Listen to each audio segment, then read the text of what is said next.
In Russia, as in other parts of the world, some people eagerly followed Barack Obama's State of the Union address. Among them was Andrei Kortunov, head of the Russian Council on International Affairs and president of the new Eurasia Fund. So the US leader for the first time commented on the events in Ukraine. Until now, the most active players on this field, for obvious reasons, were Russia and Europe. But now it seems that America wants to play a more important role in resolving this crisis.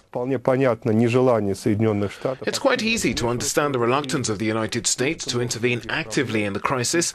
They have too many other problems, too many other things to worry about in current foreign affairs. Moreover, Ukraine is a European country. There's a certain tacit division of labor between the United States and the EU, and this problem should be a concern of European allies of the United States. However, it's clear that the United States, as a global leader, cannot completely ignore the issue of Ukraine, and therefore it's natural that this is his message. President Obama, albeit in a rather general fashion, outlined the US position on this issue. You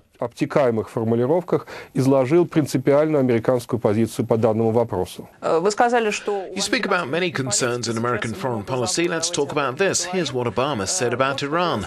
For the sake of our national security, we must give diplomacy a chance to succeed. In Russia's view, what is it? A constructive approach to the problem? Or maybe it's that realism has prevailed in the White House.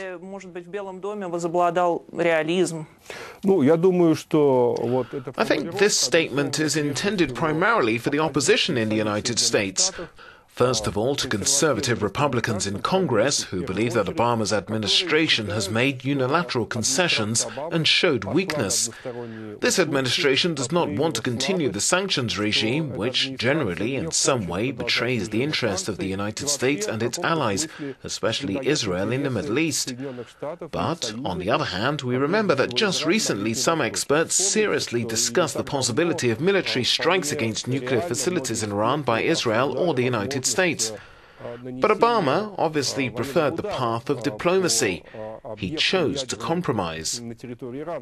We know that now Iranian assets are being unfrozen in US banks. That means it's not just rhetoric, not just words. This formulation reflects the very serious, fundamental change in US policy towards Iran.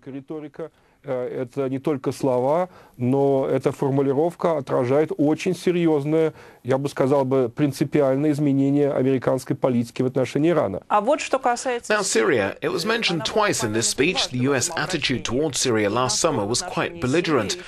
So do you think America's attitude towards Syria has really changed? Изменилось ли отношение Америки к Сирии или нет? Let's remember the events of last summer. The Democrat administration almost moved to planning a military strike against the regime of Bashar al-Assad.